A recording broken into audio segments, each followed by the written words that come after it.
Welcome to the deep dive. Today, we're plunging into something that's, well, all around us, but often ignored: noise and vibration. Yeah, it really is everywhere. Think of it like this invisible force constantly shaping our health, our safety, even our comfort. Hmm. So, our mission here is to pull out the key stuff from our source material to help you get properly informed on this really crucial topic. Indeed. And it's got deep scientific roots. It Yeah, affects everything from your daily commute right up to complex industrial sites. right. Understanding the basics, the effects, the controls. It's key to navigating modern life safely, more effectively. We'll look at the physics, how it hits your body, and the ways we manage these forces. Okay, so let's kick things off. Our sources make a big point about this right at the start. Right. What's the actual difference between sound and noise? They seem similar. That's a really vital starting point. So our sources define sound pretty simply. It's just vibrations moving, propagating as waves through something like air. It's Mm. physics. Noise, though, Ah. that brings us into it. It's specifically unwanted sound. My music might be your noise, right? Uh-huh. Yeah, definitely. So that part's subjective, but the measurement is objective. Exactly. And that measurement often brings us to decibels, dB. We hear that term constantly. We do. And the Cool. sources say the scale is logarithmic. What does that actually mean for, understanding loudness? Right. And it's not just like a random choice. It has to be logarithmic because the range of sound pressures our ears can handle is just incredibly wide. From a pin drop to a rocket launch, almost. Oh, okay. So the reference pressure, the 0 point, is basically the quietest sound a healthy young ear can pick up. The log scale lets us use manageable numbers, say 0 to 140 dB, instead of some gigantic range of pressure units. Makes sense. But here's the really crucial part for you. Because it's logarithmic, you can't just add decibels like normal numbers. 60 dB plus 60 dB doesn't equal 120 dB. Ah, right. I think the sources mention a chart for that. Exactly, or a formula. It actually comes out closer to 63 dB. A 3 dB increase is a doubling of sound energy. So a jump from, say, 85 to 90 dB might not sound twice as loud, but it's a huge leap in energy and potential harm. It's easy to underestimate. That's a really important point. Okay, so loudness is decibels. But sounds differ in other ways too, like pitch. That brings us to frequency, right? Precisely. Frequency is measured in hertz. Hertz at how many waves pass per second. We hear it as pitch. And for humans, the range is about. Typically around 16 hertz, like a really low rumble, up to maybe 20,000 hertz, which is a super high-pitched sound, though that upper limit tends to drop as we get older. Okay, so frequency matters for how we hear it, and maybe for controlling it too. Definitely. And when we analyze complex sounds like traffic noise, we often use octave bands. Right. The sources mentioned that. How did those help? Think of it like sorting the sound energy. An octave band is a range where the top frequency is double the bottom one, like musical octaves. It helps engineers see where the sound energy is concentrated. Low frequencies, high frequencies, mid-range, so they can target their control efforts more effectively. Got it. So we have these physical waves. How does our body turn that into hearing? The sources describe the ear as this incredible piece of engineering. Oh, it's absolutely a marvel. Three main parts working together perfectly. First, the outer ear, the part you see, the pinna, plus the ear canal. It collects the sound and funnels it to the eardrum. Right, the tympanic membrane. Exactly. Then you hit the middle ear. It's the little air-filled space with three tiny bones, the ossicles. Malleus, impicus, stapes, hammer, anvil, stirrup. Mm. They act like levers, taking the eardrum's vibration and amplifying it, transmitting it inwards. So they boost the signal? They do. And then comes the inner ear, which holds the cochlea. Looks like a tiny snail shell filled with fluid, Okay. And that's where the magic happens. pretty much. Inside the cochlea, you have the organ of Corti, with kinetoreceptor hair cells. These convert the mechanical vibrations into electrical nerve impulses. And what's really fascinating is how it's organized. High frequencies trigger hair cells near the entrance, the base of the cochlea. Low frequencies travel further in, stimulating cells near the apex, the tip, like a frequency map. That's incredible. So if this amazing system isn't working right, how do we check? That's where audiology comes in. It's the whole field of assessing hearing. Usually involves using an audiometer, playing tones at different frequencies and loudness levels. And you plot the results? Yep, on an audiogram. It shows exactly what frequencies a person can and can't hear well, identifying any hearing loss. Okay, so we know how it should work. Now, the crucial part. What happens when it's overloaded? Noise isn't just annoying. our source is stress. It's a real hazard, starting with hearing loss. Yes, noise-induced hearing loss, NIHL, is a major concern, and it comes in a few forms.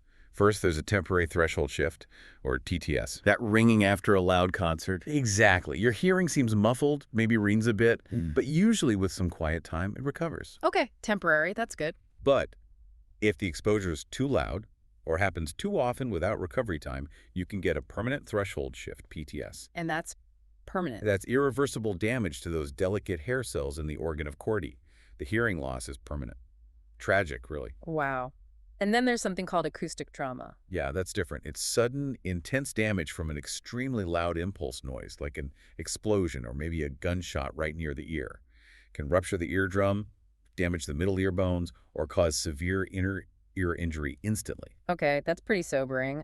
But the sources also said noise affects more than just our hearing, right? It's systemic. Absolutely. Right. These other effects are often overlooked. A big one is communication interference. Like not hearing someone talk? Yes, or worse, not hearing a critical warning signal on a factory floor, for example. It can mask important sounds, leading to mistakes or accidents. There's even an index, the PSIL, to measure how badly noise interferes with speech. Huh, interesting. What else? Well, there are direct physiological reactions. Chronic noise exposure, like living near a busy highway or airport, is linked in our sources to higher rates of things like circulatory problems, heart issues, even ulcers. It's a constant stressor. So it's physically stressing your body out, even if you feel like you're used to the noise. Exactly, your body's still reacting. And then there's the startle response. Yeah. A sudden loud bang makes you jump, right? Yeah, definitely. That involves a spike in blood pressure, muscles tensing up, an involuntary reaction that could be dangerous if you're, say, performing a delicate task or driving. Okay, so lots of hazards. Given all that, what rules are in place, especially for workplaces where exposure can be high? The main one discussed in our sources is from OSHA, the Occupational Safety and Health Administration in the U.S. Their main limit, the permissible exposure limit, or PEL, is 90 dBA for an 8-hour workday. 90 dBA for 8 hours. Okay. But what if it's louder? That's where the critical 5 dB rule comes in. Remember that logarithmic scale. For every 5 decibel increase, the allowed exposure time gets cut in half. Cut in half. Wow. So 95 dBA. Only 4 hours allowed. 100 dBA. Just 2 hours. 105 dBA. Only 1 hour. It shows how rapidly the risk escalates. That really drives home the danger. Okay, but work noise isn't always constant, is it? What if it goes up and down? Good point. For that, they use the time-weighted average, or TWAN.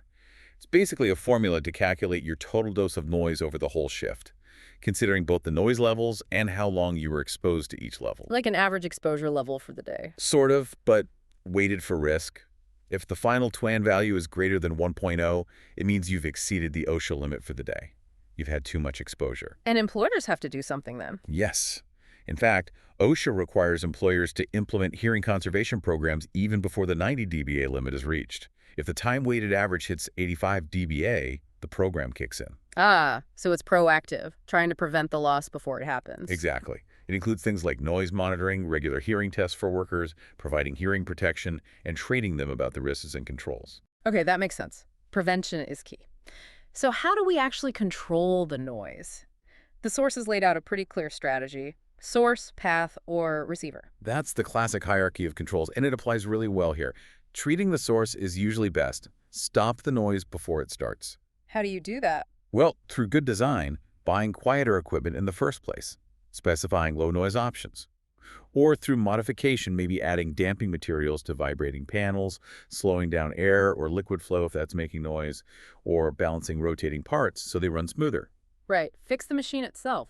What if you can't do that easily? What's next? Then you look at treating the path, the route the sound takes to reach people. Like blocking it. Exactly. Yeah. Enclosures are great, putting a box around the noisy machine, ideally lined with sound-absorbing material inside to soak up reflections. Okay.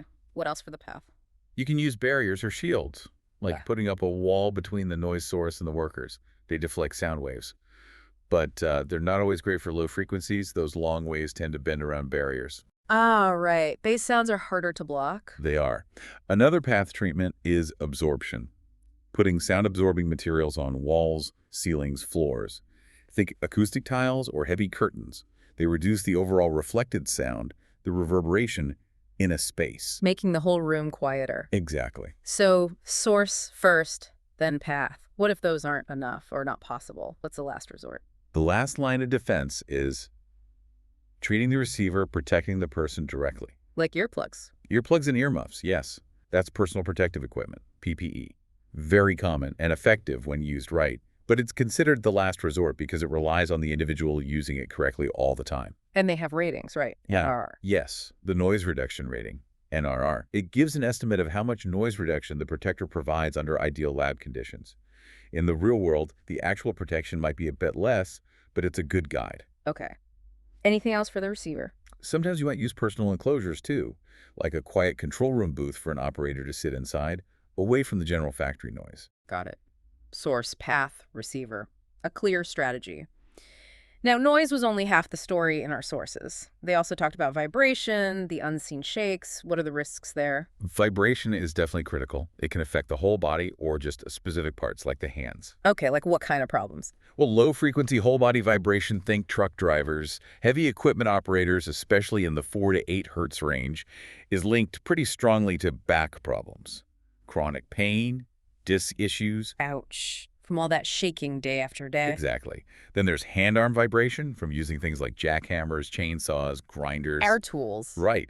That can lead to a nasty condition called vibration-induced white finger, or Raynaud syndrome. It damages nerves and blood vessels in the fingers. Where finger? What happened? Fingers can go numb, tingle, turn white, especially in the cold. It can be quite painful and eventually lead to loss of grip strength and dexterity. Permanent damage is possible. That sounds awful. And our sources mentioned something called resonant frequencies. What's that about, especially for our bodies? Resonance. It's a really key concept. Basically, every object, including your body parts, has a natural frequency it likes to vibrate at. Okay. If the vibration you're exposed to matches that resonant frequency, your body part will vibrate much more intensely, absorbing more energy. It amplifies the effect. So even a small vibration at the wrong frequency could be worse. Potentially, yes. Hmm.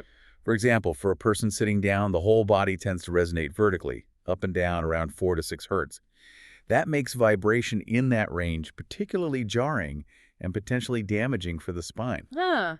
That explains why some bumps feel worse than others in a car, maybe. Could be. It depends on the frequency of the jolt matching your body's resonance or the seat's resonance. Fascinating. So how do we control vibration then?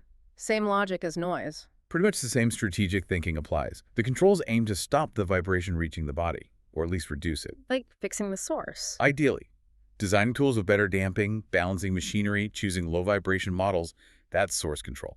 And the path. For the path, you might use vibration isolation mounts under machines, or design vehicle seats with good suspension systems to absorb the jolts before they get to the person. Okay. And for the receiver. That often involves PPE again, like anti-vibration gloves for people using hand tools. Yeah. They help dampen the vibration transmitted to the hands and arms, trying to prevent that white finger syndrome. Right. Break the chain of transmission. That's the goal. Wow. What an incredible deep dive. We've really unpacked a lot here. The physics of sound, how our amazing ears work, the serious health hazards from noise, the rules trying to protect us, and all these clever ways to control noise and vibration. Yeah, and if we connect this to the bigger picture, understanding all this really empowers you. Maybe it helps you make better choices day to day, like using hearing protection, or maybe it helps you advocate for quieter, safer spaces at work or in your community. Right, recognizing these invisible forces. Exactly. They shape our well-being more than we probably realize. Well, thank you for joining us on this deep dive. We really hope you take this awareness away with you, maybe listen a little differently to the world around you. And it leaves us with a thought, doesn't it? As our technology keeps changing, creating all sorts of new sounds, new vibrations, what's our responsibility as individuals, as society? How do we anticipate and manage these impacts to make sure the future is healthy and safe for everyone?